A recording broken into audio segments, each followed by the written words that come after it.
Irmãos e irmãs, bom dia. Nós vamos recomeçar de onde nós paramos ontem. Eu já passei para a Ender os arquivos das 3 palestras. Então depois vocês combinem como vocês podem ter acesso. A palestra de ontem ela está na íntegra numa revista que eu edito, chamada teologiabrasileira.com.br. Então tem a ferramenta de busca. Se você jogar lá em cima Agostinho, aí tem o texto na íntegra, todo escrito, documentação, bibliografia. Se você quiser pesquisar mais a fundo o assunto de ontem, então você vai ter esse material aí, bastante nota de rodapé e tudo mais. A palestra de hoje, a primeira, é o primeiro capítulo desse livro. Você tem alguns exemplares vendendo aqui na livraria, Avivamento para a Igreja, e foi lançado ano passado. Então, se você quiser ter acesso ao material completo aí dessa palestra de hoje, é o primeiro capítulo do livro. Nós vamos trabalhar agora de manhã, nesse primeiro momento, a Trindade e o Espírito Santo. Então, ontem nós falamos da Trindade de forma geral, tentando aí resumir o pensamento de Santo Agostinho em mais ou menos 600, 700 páginas, mais ou menos uma hora e pouquinho de palestra. Hoje eu queria tratar especificamente do Espírito Santo, algumas questões que a gente precisa voltar a pensar hoje sobre essa pessoa da deidade que nós adoramos. Vamos orar mais uma vez e passar nosso período de estudo e meditação. Senhor, único Deus vivo e verdadeiro, Pai, Filho e Espírito, tem misericórdia de nós nesta manhã, especialmente nessa palestra, quando tratamos do Teu Santo Espírito. Ó Deus, que nosso entendimento não seja apenas um entendimento que ilumine nossa mente, mas que de fato transforme nossa vida. Senhor, nós estamos falando do Espírito de santidade. Então, na medida que a gente medita no Teu Espírito, que Ele nos torne cada vez mais santos, cada vez mais parecidos contigo, que a gente possa refletir a Tua glória, a Tua verdade, também o Teu amor, dia após dia, por meio dessa obra que o Espírito Santo opera em nós. Imploramos tudo isso em nome de Cristo. Amém. Ontem à noite nós trabalhamos aí a visão de Agostinho sobre Trindade. Eu mal citei o texto bíblico, porque, como Agostinho, eu pressuponho que o ensino trinitariano é bíblico, e o que eu tentei oferecer para vocês ontem foram algumas pistas para a gente tentar entender esse mistério do Deus que é um e do Deus que é três. Mas ainda que a igreja, pelo menos em tese, pelo menos oficialmente, confesse crer no Deus que é Pai, Filho e Espírito Santo, na prática a gente tem alguns problemas sérios, e eu resumi esses problemas aí no primeiro quadro aí desse material que vocês vão ter em mãos daqui a pouco. Um problema sério que nós vemos é que algumas igrejas tendem a enfatizar o Pai e Jesus Cristo, outras comunidades tendem a enfatizar só Jesus Cristo. Em comunidades de tradição mais fundamentalista, tradição histórica, há uma ênfase muito forte sobre o Pai e o Filho. Geralmente essas igrejas são bem restritivas, com a ênfase muito forte em leis, muitas vezes mandamentos não escritos. O crente deve se vestir de tal forma, o crente não pode fazer isso, o crente não pode fazer aquilo.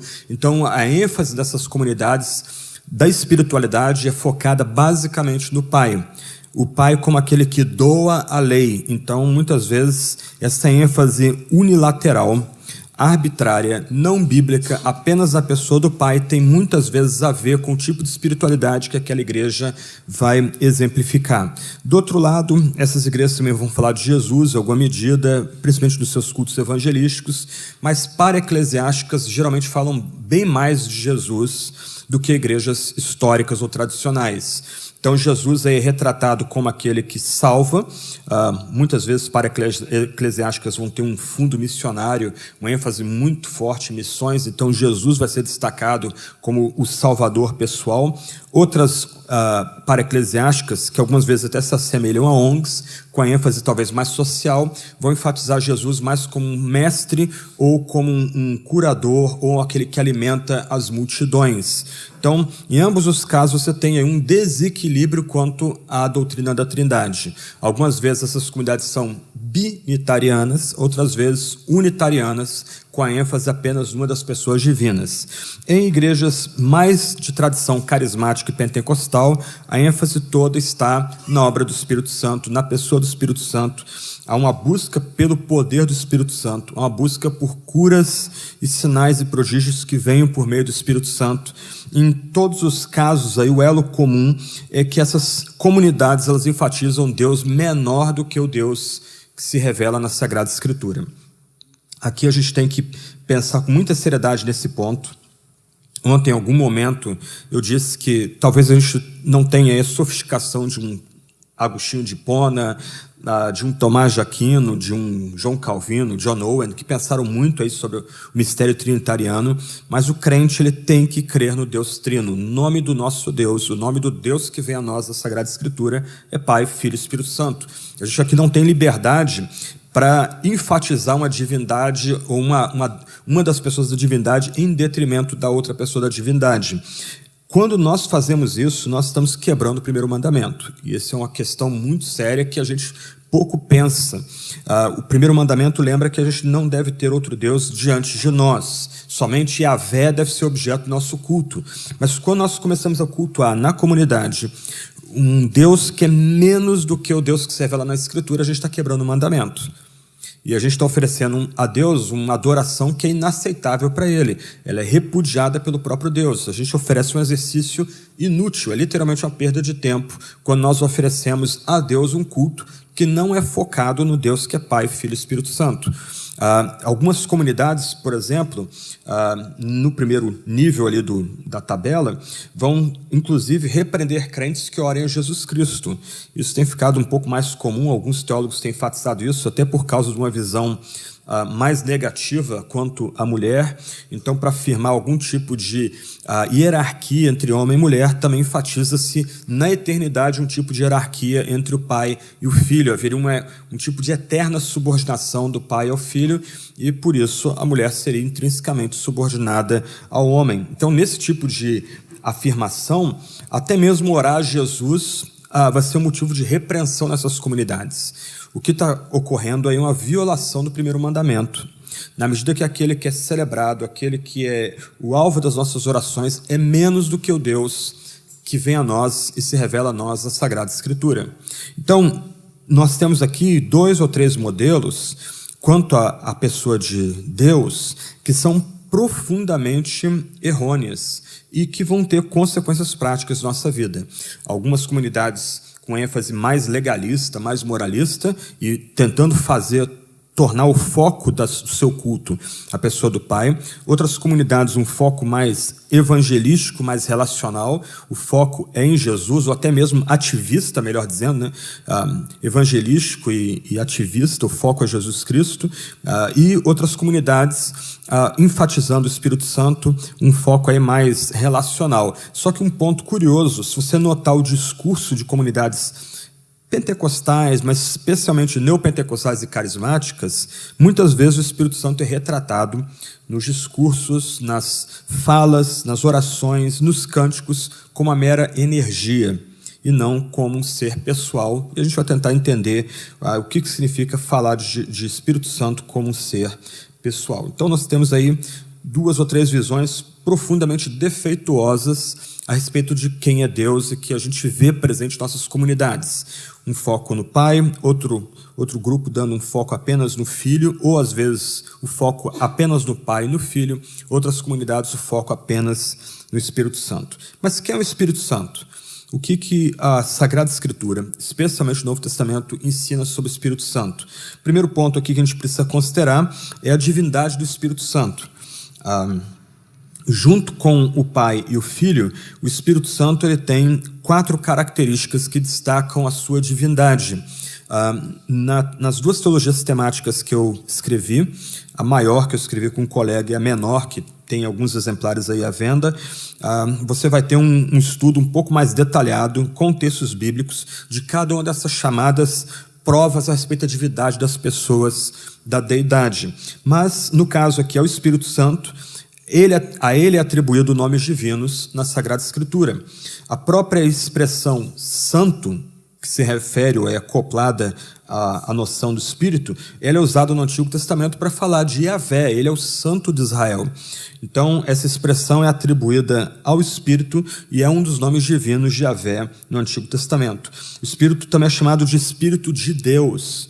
isto é, ele é o Espírito que procede de Deus, ele vem do próprio Deus. Ele é chamado também de Espírito do Senhor, que pode ser traduzido aqui ou interpretado como Espírito que procede ou vem do próprio Cristo. Então, ao Espírito Santo é atribuído os nomes divinos na Sagrada Escritura, especialmente no Novo Testamento. O Espírito Santo também tem os atributos divinos: glória, eternidade, graça, verdade.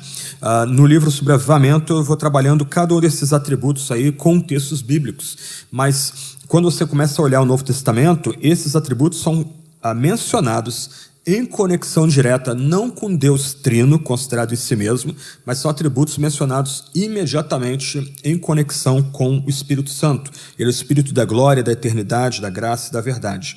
O Espírito Santo faz as obras divinas. E a gente precisa lembrar aqui da expressão de Agostinho, que foi mencionada ontem de passagem, que as obras externas da Trindade são indivisíveis. Todas as obras que as pessoas trinitárias fazem, elas fazem sempre em cooperação com as outras pessoas da deidade. Então, o Pai, o Filho e o Espírito estão profundamente envolvidos na criação, na salvação e na redenção. Então, o Espírito Santo, ele opera as obras divinas. E o Espírito Santo é digno de louvor, ele é digno de receber glória.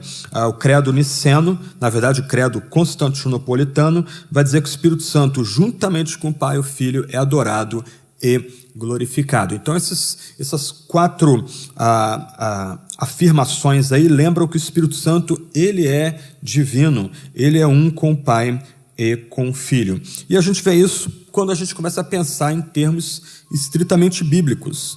Então, na tabela seguinte, você tem alguns versos bíblicos que a gente não vai ler aí por uma questão de tempo, e em cada um desses versos bíblicos, o Pai, o Filho e o Espírito são colocados em igualdade. O texto mais famoso aí é a fórmula batismal, Mateus 28:19, menciona aí que os crentes são batizados em nome do Pai, do Filho e do Espírito Santo.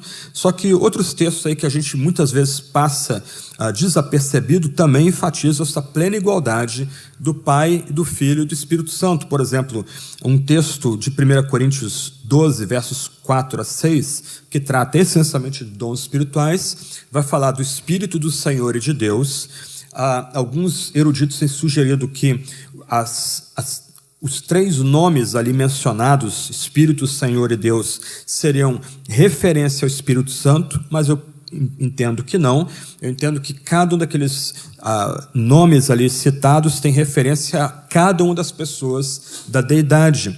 E o Espírito Santo sendo citado antes do Filho e antes do Pai. A bênção apostólica, que alguns pastores insistem em consertar, colocam o Filho, depois o Pai e depois o Espírito, nessa ordem, as pessoas divinas sendo mencionadas. Então, um texto primeiro mencionando Pai, Filho e Espírito, outro texto mencionando o Espírito, o Filho e o Pai, outro texto mencionando o Filho, o Pai e o Espírito. Filipenses 3:3, outro texto aí conectado com a plena igualdade entre o Pai, o Filho e o Espírito. 1 de Pedro 1:2, que nós vamos examinar no estudo seguinte, falando também do Pai, do Espírito e do Filho, mudando a ordem aí da apresentação das pessoas divinas. E finalmente Judas 20:21, texto bem curioso, que também vai colocar o Espírito Santo em primeiro lugar, depois o Pai, depois o Filho. Se você notar, a ordem das pessoas divinas é misturada nessas passagens, elas não estão numa sequência lógica, como algumas vezes a gente gostaria de colocar, né? Pai, Filho, Espírito Santo. O que isso significa? O que isso quer dizer para a gente aí? Depois você pode examinar com calma os versículos bíblicos. A ideia aí é que não há, considerando Deus em si mesmo, na eternidade, não há uma hierarquia, não há uma ordem lógica entre as pessoas divinas. Ontem, eu citando Agostinho, falei da interpenetração das pessoas da Trindade, a cada pessoa, por assim dizer, dançando não só ao redor da outra, mas dançando dentro da outra, se a gente pode usar essa expressão. A ideia aqui é que cada pessoa divina é coigual, coeterna, etc, etc, etc. Não na eternidade não há uma prioridade entre elas, não há um tipo de subordinação entre essas pessoas divinas.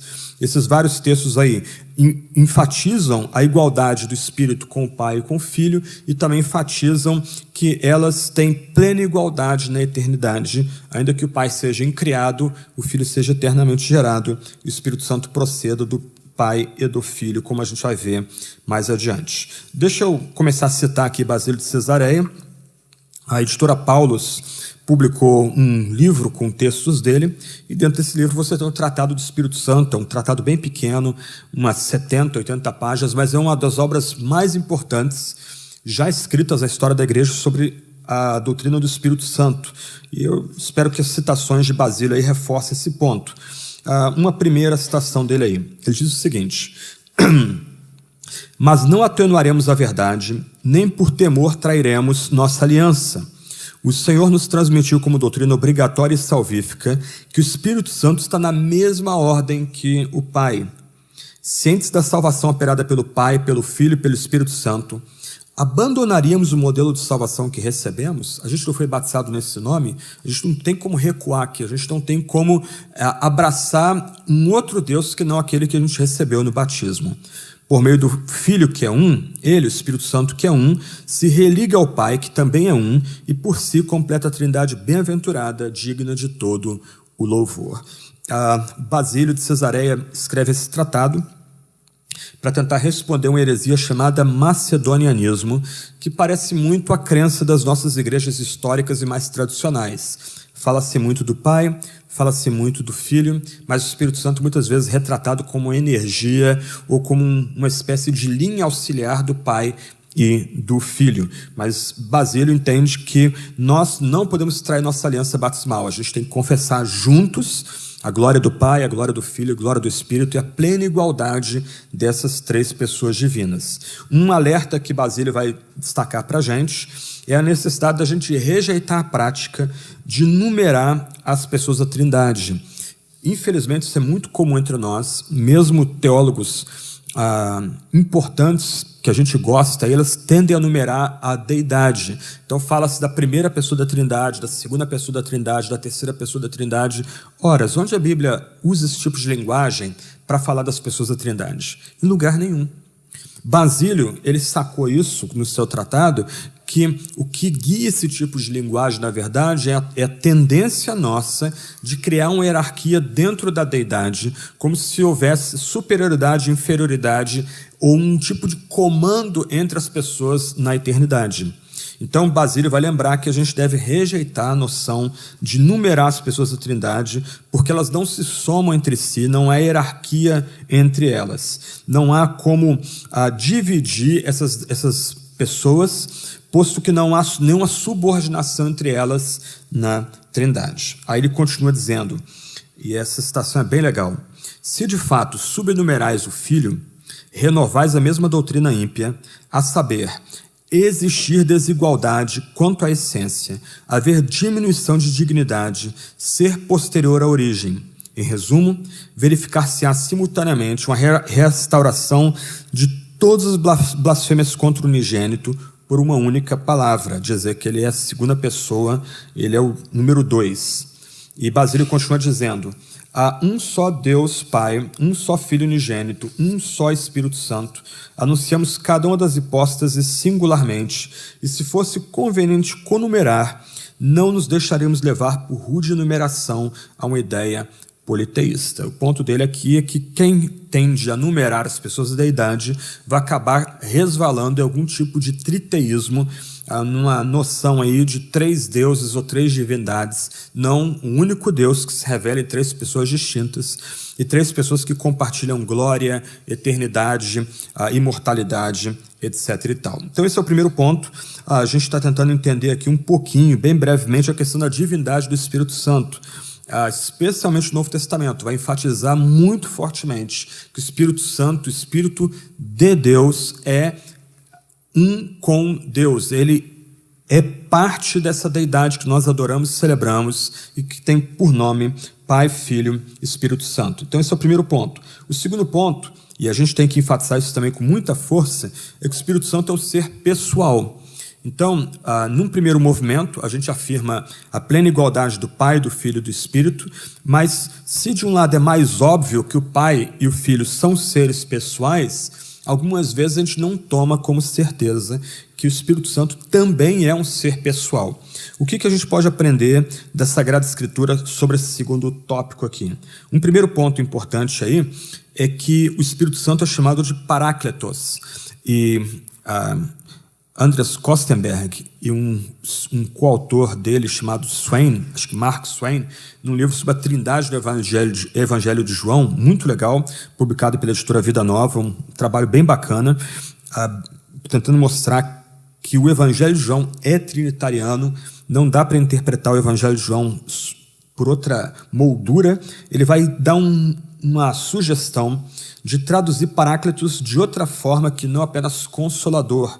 Ele vai falar de traduzir Paráclitos como presença auxiliadora, o que já comunica a noção de que o Espírito Santo é um ser pessoal, ele é uma presença pessoal ao nosso lado, nos auxiliando, nos ajudando dia após dia.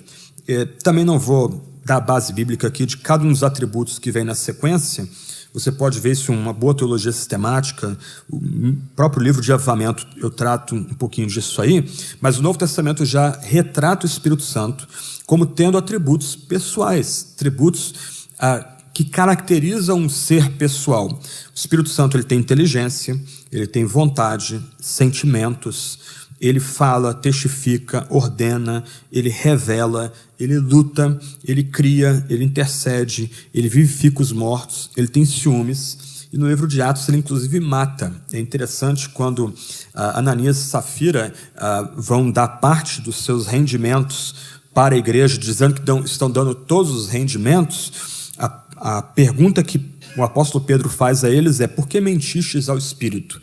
E aí tem um barulhão, né? Cabum, cai duro lá um, e daqui a pouco cai duro o outro lá, os dois mortos ali. A ideia é que o Espírito Santo fulminou aquelas pessoas. Como é que uma energia impessoal pode ser resistida? Como se pode mentir a uma mera energia? Você somente é um ser pessoal, você só nega a verdade a um ser pessoal, e somente um ser pessoal pode castigar aqueles que mentem, que foi o que aconteceu ali no livro de Atos. Então o Novo Testamento retrata o Espírito Santo como tendo esses atributos que caracterizam uma pessoa. E um outro ponto muito importante também é que, especialmente no Novo Testamento, especialmente em Atos, faz uma distinção entre o Espírito como ser pessoal, como uma das pessoas da deidade, e o seu poder. Ambos não são confundidos. O Espírito Santo é poderoso, o Espírito Santo dá dons como quer, o Espírito Santo ele vem com poder sobre a comunidade quando quer. O poder do Espírito não é confundido com o Espírito, mas é um atributo que o Espírito também tem, esse ser pessoal, que é um com o Pai e com o Filho. Um outro ponto importante aí que a gente vê no Novo Testamento é que o Espírito Santo se relaciona com o Pai e com o Filho. A gente vê isso basicamente no Evangelho de João, especialmente capítulos 14 e 16, onde você vê bem realçado ali esse caráter dessa tripessoalidade que há em Deus, a conversa do Filho com o Pai e a expectativa de que o Filho envie o Espírito Santo do Pai e de si mesmo, né? Então você vê o Espírito se relacionando com o Pai e com o Filho, mas especialmente no livro de Atos, que alguns têm sugerido chamar de Atos do Espírito, não Atos dos Apóstolos, já que o Espírito Santo ganha relevo no livro. Você vê o Espírito Santo se relacionando com outras pessoas, como cristãos, apóstolos, discípulos. Isso fica muito evidente, por exemplo, quando a igreja de Antioquia quer separar Paulo e sua equipe para pregar aos gentios. O texto vai dizer claramente que é o Espírito Santo que escolhe quem tem que pregar e o Espírito Santo que vai guiar essa primeira equipe missionária pregando aos gentios. Então, esse é um ponto aí, o Espírito Santo se relacionando com as outras pessoas da deidade, mas o Espírito Santo se relacionando com outras pessoas, como os apóstolos e discípulos. A conclusão, então, é que o Espírito Santo é um ser pessoal, da mesma essência que o Pai e o Filho, e esses três pessoas são a única essência, o único Deus vivo e verdadeiro. E aí há que se fazer uma distinção entre a trindade imanente e a trindade econômica. Eu mencionei de passagem isso ontem. Em linguagem técnica, aí, a trindade imanente é Deus considerado em si mesmo, na sua glória eterna, na sua divindade, e a trindade econômica são as pessoas da divindade agindo na história redentiva, na nossa história. E aí entra o terceiro ponto, a relação do Espírito Santo com Jesus Cristo. Esse é um tema muito pouco pesquisado, infelizmente. Eu quero só dar duas palavras rápidas aqui sobre a relação do Espírito com Jesus para seguir adiante. Em Atos 10, 36 e 43, Pedro vai enfatizar muito fortemente o fato de que Jesus foi batizado com o poder do Espírito, ele recebeu o poder do Espírito. E o que fica evidente ali é que o Espírito de Deus habitou em Jesus e atuou com poder em Jesus em toda a sua vida. O Novo Testamento vai destacar, e nós afirmamos isso no credo, que o Espírito Santo gera de Virgem Maria Emanuel, isto é, Deus conosco, Jesus Cristo, em todo o seu ministério terreno. Pedro vai destacar em Atos 10 que Jesus fez curas, sinais e prodígios por meio do poder do Espírito Santo. Então o Espírito Santo assistiu Jesus em todo o seu ministério terreno. O Espírito Santo assistiu Jesus em sua morte na cruz. O Espírito Santo, segundo Paulo em Romanos capítulo 1, retira Jesus entre os mortos ou ressuscita Jesus dentre os mortos. Então toda a vida de Jesus Cristo foi vivida debaixo do poder do Espírito Santo. Isso ressalta ainda mais a plena igualdade entre as pessoas. Se Jesus, a partir da sua glorificação, isto é, da sua morte sangrenta no Calvário, agora é habilitado a enviar o Espírito Santo junto com o Pai, por outro lado, em todo o seu ministério terreno, Jesus depende do poder do Espírito Santo. Ele precisa do poder do Espírito Santo para desempenhar seu ministério terreno. E logo que ele assunto aos céus, ele é exaltado à direita do Pai, a primeira coisa que ele faz é enviar o Espírito Santo com poder. Eu não tenho tempo aí para tratar dessas questões. Algumas vezes a gente tenta harmonizar o texto bíblico mais rápido do que deveria, mas é interessante que em João, no final daquele evangelho, nós temos um chamado primeiro Pentecoste, onde Jesus, após a sua morte e ressurreição, e antes da ascensão, ele sopra o Espírito Santo sobre os discípulos, e o texto ali não é meramente figurativo, porque imediatamente Jesus já diz que ele concede o poder das chaves para aqueles discípulos e apóstolos, mas o ato inaugural, por assim dizer, o ato que talvez inaugure uma mudança no trato de Deus com o seu povo, é a vinda do Espírito com poder no Pentecoste, quando aqueles reunidos no cenáculo recebem o Espírito como vindo com línguas de fogo sobre eles, e aquela ação os transforma radicalmente, de pessoas intimidadas, eu não diria acovardadas, mas talvez medo ali da perseguição do sinédrio e talvez alguma implicação de violência por parte das autoridades romanas, eles simplesmente agora ganham ousadia para pregar o evangelho de Cristo, para pregar que Cristo nasceu, sofreu, morreu e ressuscitou. Isso é cumprimento do Antigo Testamento. Mas outra passagem curiosa, você pula de Atos 2 para Atos 4, você vai notar que o mesmo grupo está reunido,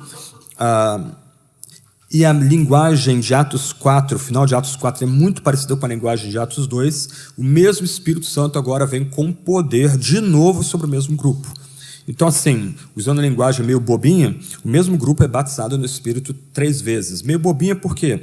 Porque essas 3 histórias, elas desafiam essas noções muito certinhas nossas, muito convencionais, de que a gente deve esperar algum tipo de ação de poder do Espírito, mas se contentar também só com ela. Aparentemente, o mesmo grupo está recebendo o Espírito Santo 3 vezes, com poder, e cada vez você tenta anotar depois as passagens bíblicas, final do Evangelho de João, Atos 2, Atos 4, cada vez o Espírito Santo vindo com mais poder sobre o mesmo grupo. Okay? Esse é um ponto importante aí, que ressalta o caráter da promessa de Cristo, de quando ele fosse assunto aos céus, ele derramaria o Espírito Santo. E agora a igreja não só experimenta um fenômeno inaugural antes da ascensão de Cristo, Mas uma vez Cristo ascendendo, essa igreja agora tem à disposição um tipo de poder que a capacita, que a auxilia a testemunhar de Jesus Cristo, mesmo em meio à severa perseguição. E lembra que entre Atos 2 e Atos 4, você tem a igreja sendo perseguida ali, Pedro e João sofrendo constrangimento por causa da perseguição, por causa da pregação do Evangelho. Então, esse é um tópico importante, ressalta aí essa ação de Deus na história, isto é, o Espírito Santo agindo com poder no ministério de Jesus Cristo, e uma vez Jesus sendo assunto aos céus, ele derramando o Espírito com grande poder, e na verdade disponibilizando o Espírito para aqueles que querem buscar mais do Espírito, receber mais do poder do Espírito Santo. Um quarto ponto importante aqui, agora também ligado à trindade econômica, mas a gente acaba voltando à trindade imanente, né, Deus em si mesmo, é que o Espírito Santo, uma vez Jesus ascendendo aos céus, estando à destra do Pai, o Espírito Santo procede agora do Pai e do Filho. Nesse sentido, o Novo Testamento fala do Espírito de Cristo. Romanos 8 vai dizer com muita ênfase: quem não tem o Espírito de Cristo, esse tal não é dele, e a referência ali é o Espírito Santo, o Espírito que é enviado ou dado pelo próprio Cristo. Mas do outro lado, o Novo Testamento também fala do Espírito de Deus, o Espírito que procede de Deus, que é enviado pelo próprio Deus. E esse Espírito é que ressuscita Jesus Cristo dentre os mortos. A NVI grafa de forma mais precisa, Romanos capítulo 1, verso 4, a ARA coloca Espírito em caixa baixa, mas a ideia ali é que é mediante o Espírito de santidade, o Espírito Santo, que Jesus é declarado Filho de Deus com poder.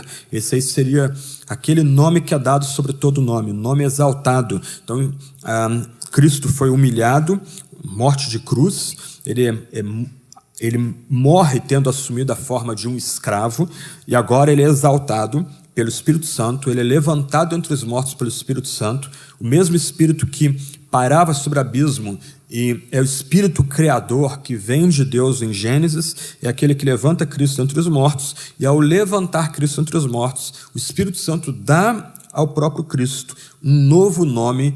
E aí seria legal a gente botar os hífens, né? Filho, tracinho, de, tracinho, Deus, tracinho, com, tracinho, poder. Esse é o nome de Jesus que é dado pelo Espírito Santo. Ele é o Filho de Deus poderoso, é o Filho de Deus com poder. Uma questão importante quanto a essa relação do Espírito com o Pai e o Filho, e eu mencionei de passagem ontem, e aí você pode buscar a base bíblica disso mais adiante, é que se de um lado o Filho é eternamente gerado, que é uma expressão paradoxal e misteriosa para afirmar que o Filho sempre foi o Filho, nunca houve um tempo que o Pai não tivesse o Filho, o Pai não se torna o Pai na encarnação, o Filho sempre foi o Filho, e sempre foi o Filho do Pai, e o Pai sempre teve um Filho consigo na eternidade. Então, essa é a ideia de geração eterna. Do outro lado, o Espírito Santo, ele procede do Pai e do Filho. Há um debate aí sobre se deve-se falar que essa processão é eterna ou ocorreu na eternidade. Eu não vou entrar nesse ponto aí, mas o fato é que se o Filho foi eternamente gerado, o Espírito procede juntamente do Pai e do Filho. O Pai e o Filho é que concedem o Espírito Santo para a igreja. Você pode pensar, talvez, o Pai enviando o Espírito por meio do Filho. Eu prefiro a ideia de que o Pai e o Filho, em conjunto, eles enviam, para assim dizer, eles expiram o Espírito Santo sobre a igreja, aspergem, por assim dizer, a igreja com o Santo Espírito. Em virtude do Espírito proceder do Pai e do Filho, ele é descrito no Novo Testamento como um ser pessoal que vai manter a relação mais íntima, estreita possível com o Pai e com o Filho. Como eu mencionei ontem, citando Agostinho, o Espírito seria esse dom, o vínculo de amor entre o Pai e o Filho. Aí eu cito Agostinho aqui de novo. O Pai é apenas o Pai do Filho, e o Filho é apenas o Filho do Pai.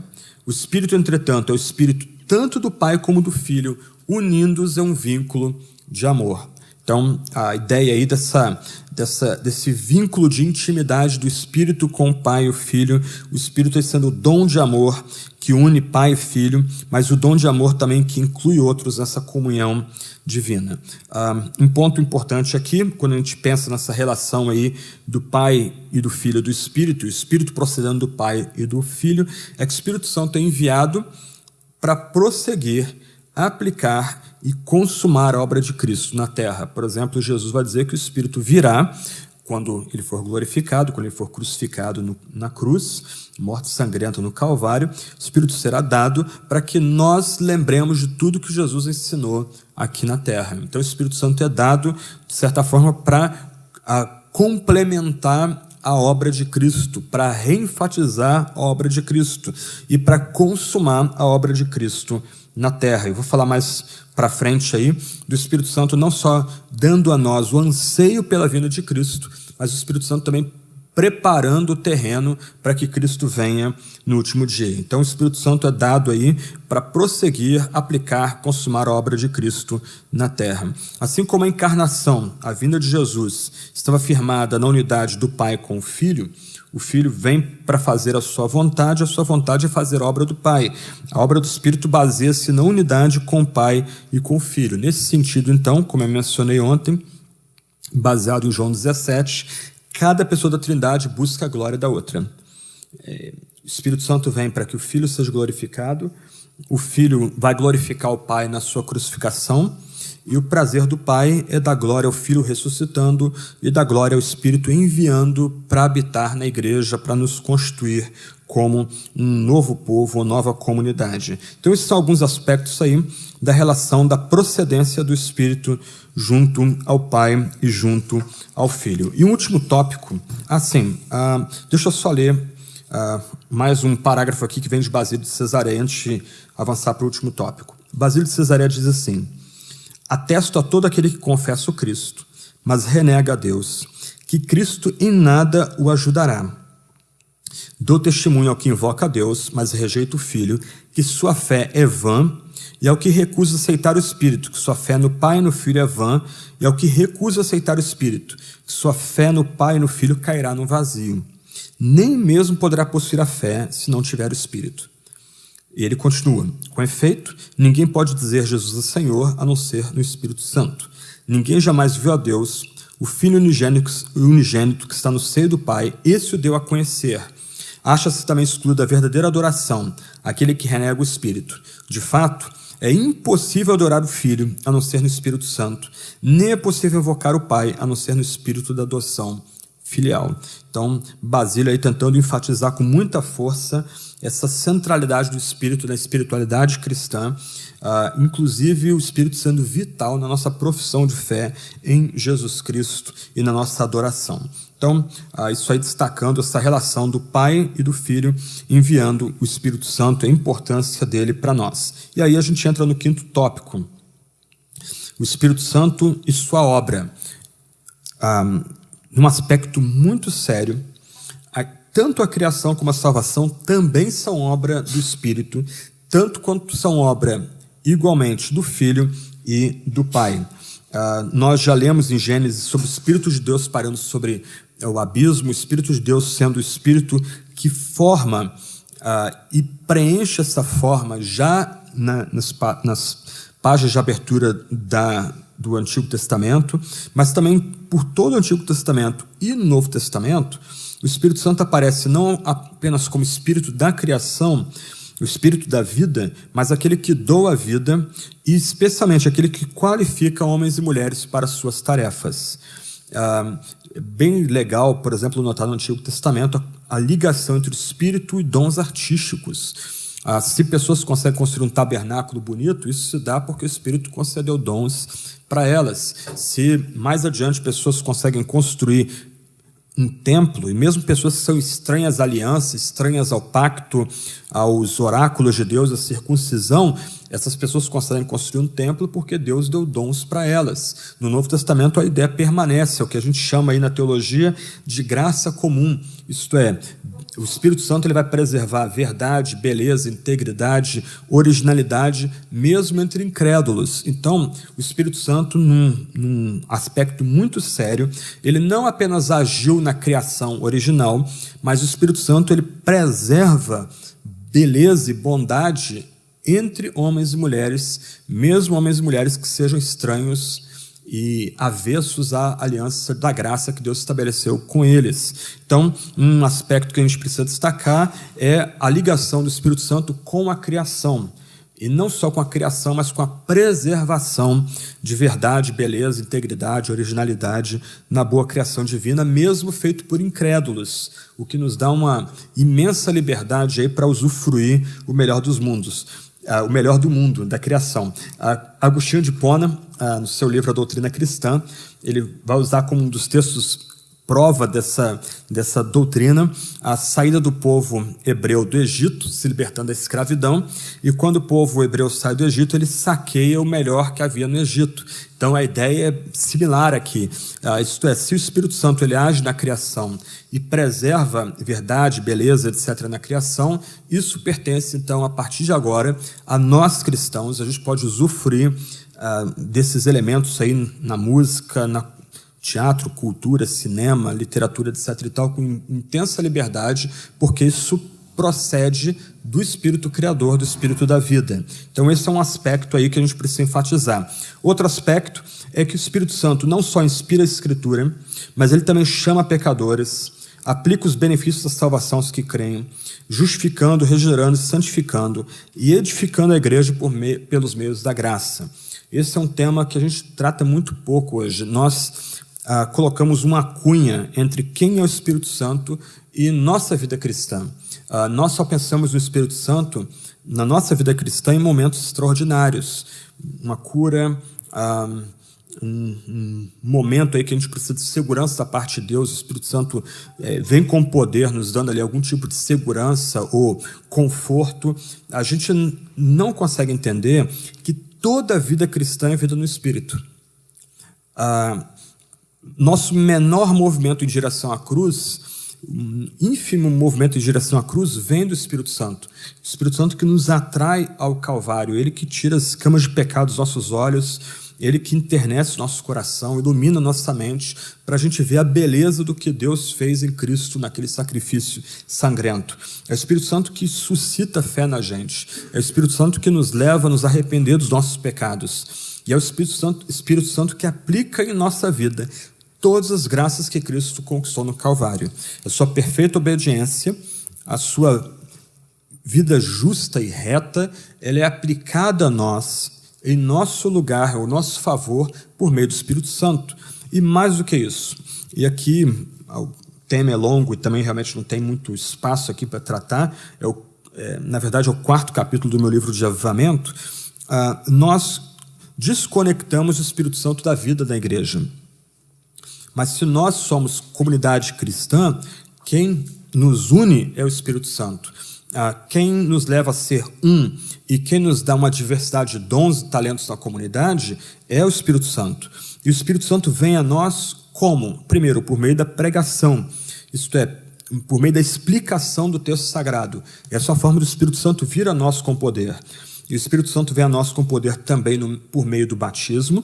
O batismo é um evento onde o Espírito Santo opera, onde o Espírito sela e confirma aquilo que nós somos em Cristo. E o Espírito Santo nos alimenta também por meio da ceia, por meio da Santa Ceia. Em outras palavras, o Espírito Santo opera nesses chamados meios da graça, nos tornando comunidade. Ninguém prega para si mesmo. Mesmo a gente tentando aí o YouTube, aquilo não é sua pregação. Se a gente não gostou, a gente tem como parar em qualquer momento e passar para outro pregador que amacie nosso ego, nos estimule aí. Na vida comunitária, não tem como levantar, só se a gente for muito rude, né? Ou o pregador for muito ruim também, aí a gente vai, levanta e vai embora. Mas na vida comunitária, a gente é obrigado a permanecer. A pregação, então, é esse meio pelo qual o Espírito Santo vem a todos nós que somos o templo do Espírito Santo, o edifício do Deus vivo. O batismo é a mesma coisa. O Espírito Santo não vem com poder apenas sobre aquele que está sendo batizado. O Espírito Santo vem sobre nós, reforçando a nossa fé quando a gente vê alguém sendo batizado no nome trino. E na ceia, nós somos alimentados com o Espírito Santo, de uma forma que a gente não entende, mas a gente experimenta. A gente é, por assim dizer, erguido aos céus e por meio do Espírito, Cristo é dado a nós. E se você notar, quem é colocado diante de nós a pregação? Uma pregação verdadeira coloca diante de nós o Cristo crucificado e ressurreto. O batismo coloca diante de nós a morte e a ressurreição de Cristo. Na ceia nós somos alimentados com a carne e o sangue do crucificado. Em todos esses eventos comunitários, quem é colocado diante de nós é o próprio Jesus Cristo. Então o Espírito Santo vem também para a igreja, melhor dizendo, nesses eventos comunitários. Então não há avivamento solitário no Novo Testamento. Não há pessoas recebendo o Espírito Santo no meio do deserto ou isoladas da comunidade. Nós precisamos da vida comunitária, porque, para usar uma palavra mais complicadinha, esse é o locus, esse é o lugar onde o Espírito Santo de fato trabalha. Ele vem com poder sobre homens e mulheres reunidos para receber pregação, para participar desses atos que são o batismo e a ceia. Martinho Lutero, no seu breve catecismo, ele resume bem melhor do que eu esse ponto aí. Ele diz o seguinte: creio que por minha própria razão ou força não posso crer em Jesus Cristo, meu Senhor, nem vir a Ele. Mas o Espírito Santo me chamou pelo Evangelho, iluminou com seus dons, santificou e conservou na fé verdadeira. Assim como chama, congrega, ilumina e santifica toda a cristandade na terra, e em Jesus Cristo a conserva na fé verdadeira. O Espírito Santo, está falando do Espírito, né? Perdoa a mim e a todos os crentes diária e abundantemente todos os pecados, e no dia derradeiro me ressuscitará a mim e a todos os mortos, e em Cristo me dará a mim e a todos os crentes a vida eterna. Isso é certissimamente verdade. É bem legal que Lutero, esse reformador, a gente vai celebrar os 500 anos aí da ação dele lá, tendo escrito as 95 teses, em 1517, ano que vem, né, a cristandade toda para ano que vem para celebrar os 500 anos daquele ato de Lutero, mas ele entendeu direitinho que toda vida cristã é vida no Espírito. Toda vida cristã deveria ser um suspirar, uma invocação ao Espírito Santo, para que Ele aumente nossa fé, para que Ele nos quebrante dia a dia, para que Ele nos dê a certeza de que Cristo está de fato ao nosso lado, intercede por nós, o Pai é por nós, o Pai está a nosso favor, nos dando segurança, nos nutrindo por meio desses atos eclesiásticos, né, que é a pregação, batismo e Santa Ceia. Algumas conclusões aí para a gente encerrar essa segunda palestra. Primeira conclusão, quando a gente pensa na Trindade, especialmente no Espírito Santo, a gente tem que lembrar que a nossa vida tem que ser centrada em Deus. O foco da nossa existência não somos nós somos criaturas. Nós somos seres passageiros, mortais, finitos. O foco da nossa existência é o único Deus, Pai, Filho e Espírito.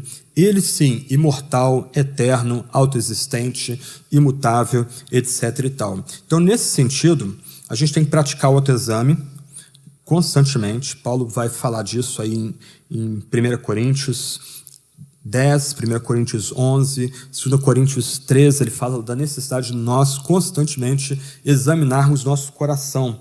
E o que a gente precisa é nos autoexaminar para distinguir o que procede do Espírito Santo e o que procede do nosso próprio espírito, tentando separar aquilo que vem de Deus, aquilo que está sendo produzido em nós por obra do Espírito, e aquilo que vem de nós mesmos, muitas vezes aí motivações erradas, anseios errados, sonhos pecaminosos, etc. e tal.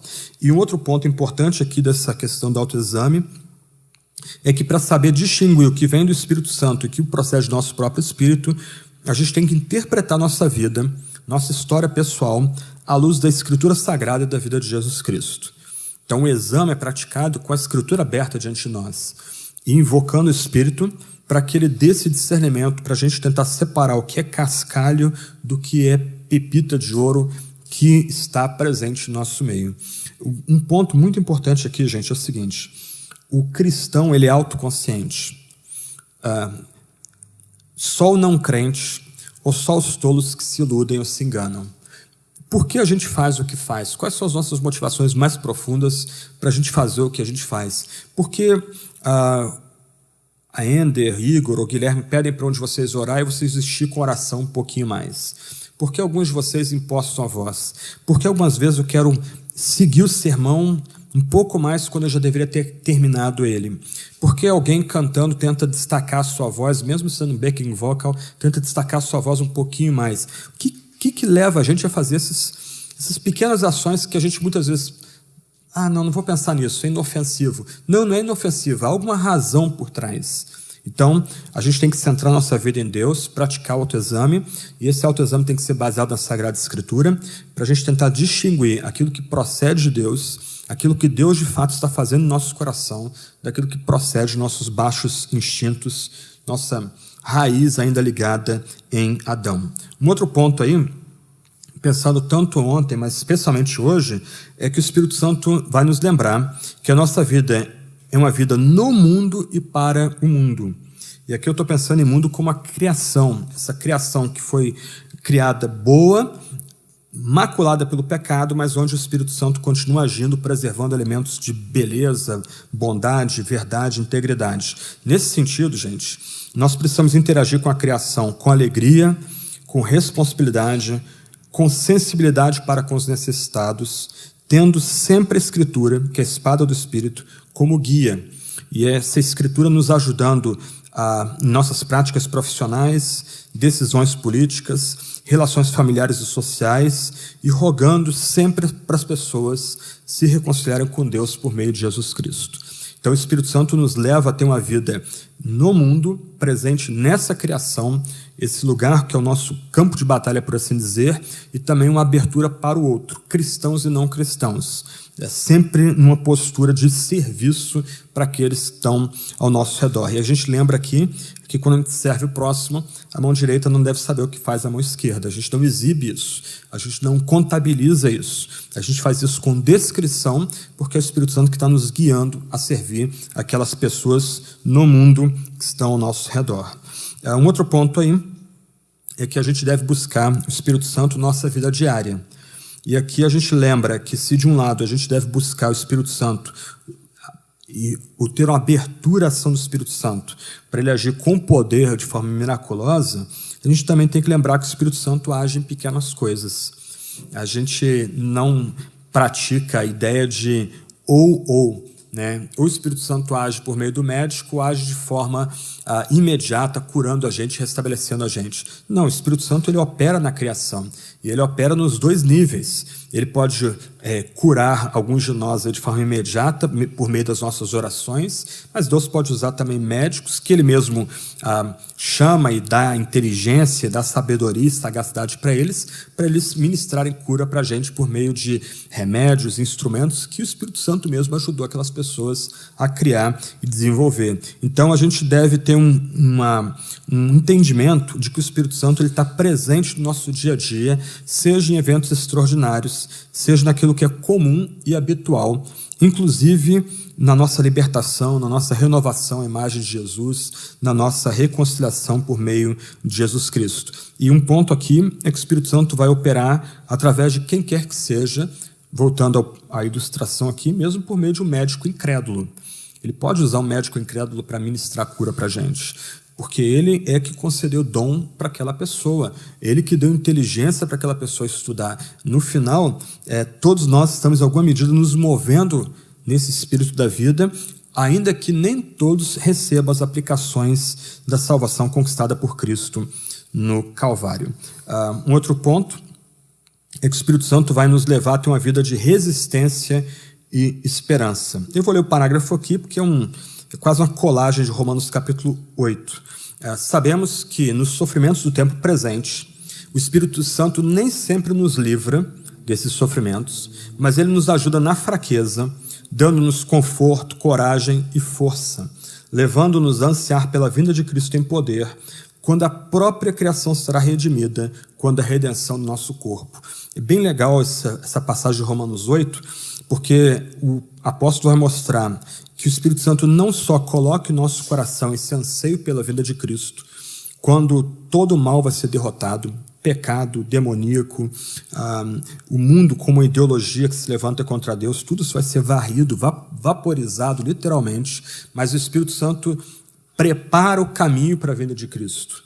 O Espírito Santo é que vai agir de forma que os sinais começam a se manifestar e ele, por assim dizer, abre as portas para que Cristo venha no último dia em glória. Então isso deve gerar em nós resistência, resiliência, coragem, esperança, pecado, ação demoníaca, doença, o mundo como ideologia, não como criação mais, mas como uma ideologia, como um sistema anticristo, anticristão. A gente luta com isso, mas ainda que a gente saiba que sejam inimigos cruéis, duros, a gente sabe que eles serão derrotados. Então isso deve gerar em nós coragem, força, resistência. Uma ilustração que eu gosto muito vem de uma batalha famosa da Guerra Civil Americana, a Batalha de Gettysburg. Naquela altura, o Exército Sul era muito melhor do que o Exército Norte. Os melhores generais eram do Sul, Robert Lee, entre outros, muito mais capazes do que os generais do Norte, e eles se prepararam para um movimento, um duplo movimento, para tentar tomar a capital dos Estados Unidos, Washington, e aquilo ali praticamente encerraria a Guerra Civil e daria a vitória ao Sul. Só que o Norte ganhou. O Norte ganhou como? Se defendendo. Abriram trincheiras, levantaram muros de pedra ali, e os exércitos do Sul se jogaram contra aquelas trincheiras e muros de pedra, atacaram uma, duas vezes, foram se desgastando. Literalmente, aqueles soldados do Norte, que não tinham generais brilhantes, grandes estrategistas como os sulistas, eles plantaram os pés no chão, não recuaram um único centímetro e venceram a guerra, venceram a batalha. A guerra continuou mais 2 anos, mas aquela batalha foi decisiva para o fim da Guerra de Secessão.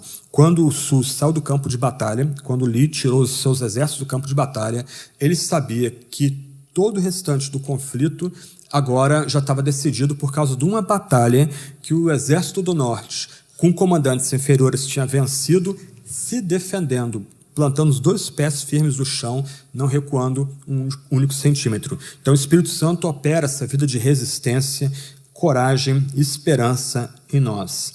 E por último, o Espírito Santo é enviado à comunidade.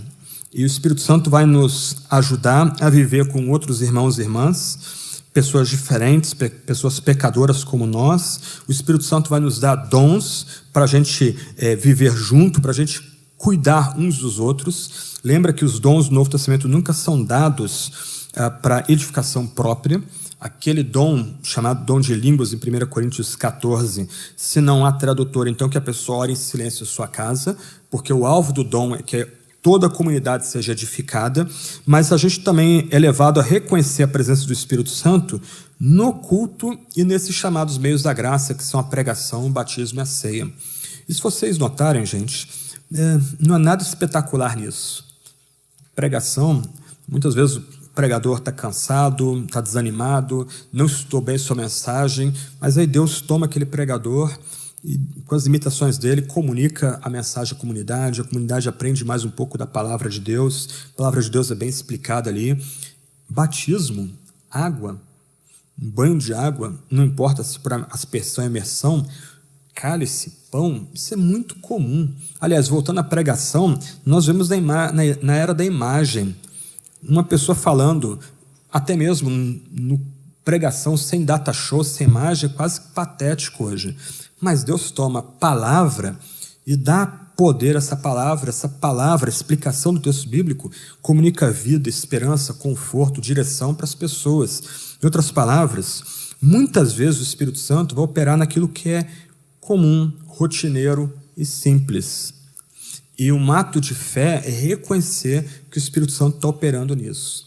Um homem, uma mulher sendo batizado, uma vida inteira de rebelião, um evento tão simples, o Espírito Santo operando ali, operando naquele que é batizado e aumentando a fé da comunidade, levando a comunidade a aplaudir, dar glória a Deus, porque aquela pessoa está sendo incluída no corpo de Cristo. Algumas vezes, no culto da ceia, o pregador nem prega, ele faz uma devocional ali curta, oferece o pão, o cálice, talvez um momento de silêncio ali para as pessoas, e de repente tem gente sendo confortada, outros quebrantados, chorando baixinho naquela comunidade. Quer dizer, um ato de fé para nós é reconhecer que o Espírito Santo opera nesses eventos simples da vida comunitária. Esses eventos que são rotineiros, comuns, mas também tendo abertura para que o Espírito Santo possa fazer com poder no avivamento, etc. Irineu de Lyon, um pai da igreja que eu gosto muito, ele diz o seguinte: onde está a igreja, aí está o Espírito de Deus. E onde está o Espírito de Deus, aí está a igreja, toda a graça. E o Espírito é verdade. Por isso, os que se afastam dele e não se alimentam para a vida aos seios da mãe, que é a igreja, não recebem nada da fonte puríssima que procede do corpo de Cristo. Em outras palavras, a gente precisa valorizar a vida comunitária. Se a gente quer ter uma abertura para o Espírito Santo, a gente quer aprender mais do Espírito Santo, a gente quer provar mais do poder do Espírito, não tem como experimentar o Espírito desconectado da vida comunitária. É uma anomalia o crente solitário. Isso não existe no Novo Testamento. Pelo menos no Rio de Janeiro, na época que eu morei lá, tinha a igreja Cristo em Casa. Você ligava lá o rádio, você podia mandar oferta para a rádio, você ligava para a rádio para pedir seu cântico, seu hino predileto. Tinha os pregadores lá, as mensagens eram gravadas e passavam pela rádio. Isso não existe no Novo Testamento. O Espírito Santo vem com poder, por meio da pregação, batismo e ceia, a toda a comunidade reunida. Esse é um ponto importante aí. Então, onde está a igreja, aí está o Espírito de Deus, o Espírito Santo. E onde o Espírito de Deus está, aí você tem a igreja e toda a graça. E por fim, para fechar ontem e hoje, nós precisamos ter uma vida de confissão de fé.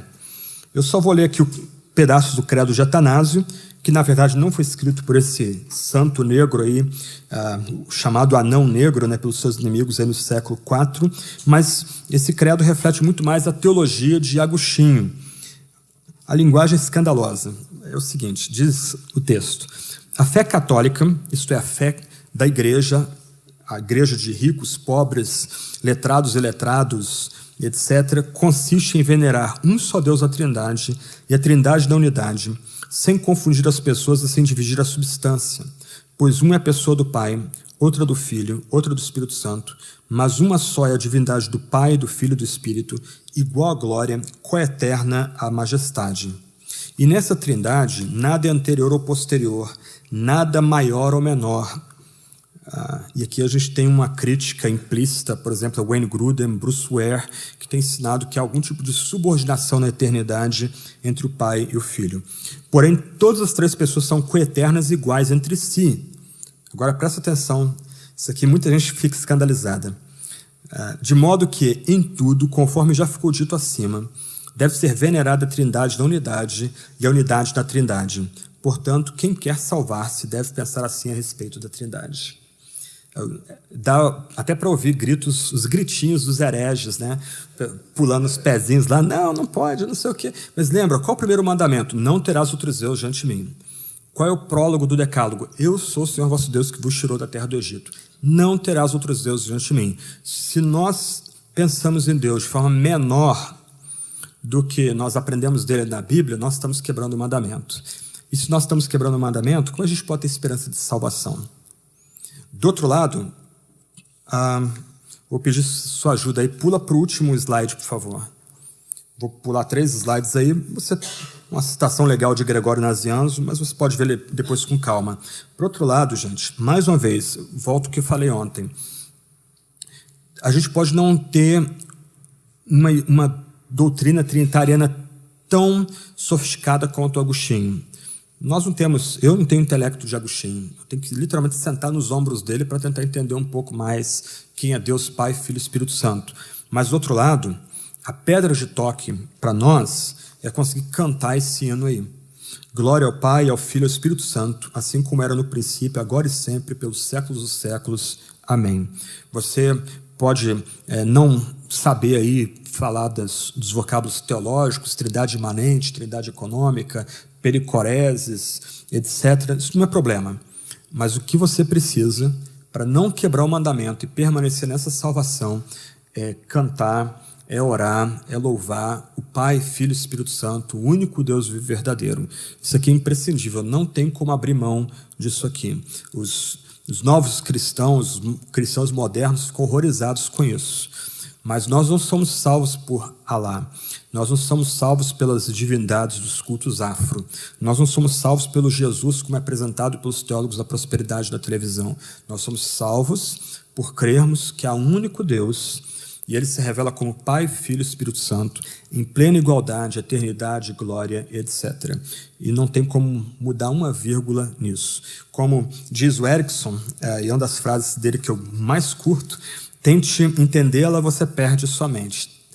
Tente negá-la, você perde sua alma. Ok? A gente dá uma paradinha, daqui a pouco a gente volta para a terceira palestra, então.